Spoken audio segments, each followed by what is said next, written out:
ছাত্র জনতার অভ্যুত্থানে দেশ ছেড়ে পালিয়ে যাওয়া সাবেক প্রধানমন্ত্রী শেখ হাসিনার বিরুদ্ধে নতুন একটি গুরুতর অভিযোগ উঠেছে। অভিযোগ অনুযায়ী পদত্যাগের কয়েকদিন আগে রাজধানীর জাতীয় অর্থোপেডিক হাসপাতাল ও পুনর্বাসন প্রতিষ্ঠান, যা সাধারণত পঙ্গু হাসপাতাল নামে পরিচিত, পরিদর্শনে গিয়ে তিনি সেখানে চিকিৎসাধীন আহতদের নো ট্রিটমেন্ট, নো রিলিজ নির্দেশনা দিয়েছিলেন।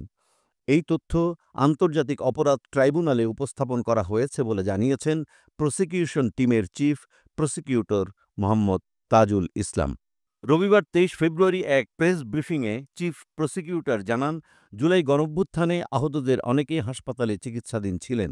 তিনি বলেন, আমরা যখন নিটোর পরিদর্শনে যাই তখন সেখানকার রোগী ও তাদের স্বজনরা জানান, শেখ হাসিনা সশরীরে এসে চিকিৎসকদের নির্দেশ দিয়েছিলেন যাতে আহতদের চিকিৎসা না দেওয়া হয় এবং কাউকে হাসপাতাল থেকে মুক্তি না দেওয়া হয়। প্রসিকিউটর আরও জানান, শুধু রোগীর স্বজনরাই নন, সেখানকার কিছু চিকিৎসকও আমাদের কাছে একই বক্তব্য দিয়েছেন। আমরা প্রাপ্ত তথ্য প্রমাণ আদালতে উপস্থাপন করেছি এবং এটি মানবতাবিরোধী অপরাধের একটি গুরুত্বপূর্ণ উপাদান হিসেবে বিবেচিত হবে।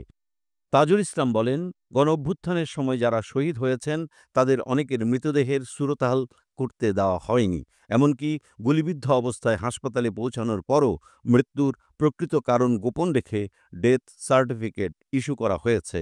কোথাও বলা হয়েছে শ্বাসকষ্ট, কোথাও লেখা হয়েছে জ্বরজনিত মৃত্যু। তিনি আরও জানান, আদালত জানতে চেয়েছেন কেন অনেক শহীদের পোস্টমর্টেম রিপোর্ট নেই।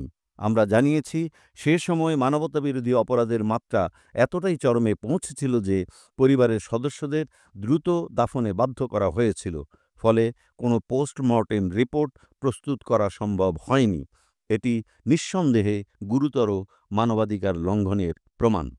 সাবেক প্রধানমন্ত্রী শেখ হাসিনার এমন নির্মমতার প্রমাণগুলো যথাযথ প্রক্রিয়া অনুসরণ করে যাচাই বাছাই ও ফরেনসিক করার পর গণহত্যা ও মানবতাবিরোধী মামলার প্রমাণের সাথে সম্পৃক্ত করে আদালতের কাছে হস্তান্তর করা হবে বলে জানান তাজুল ইসলাম।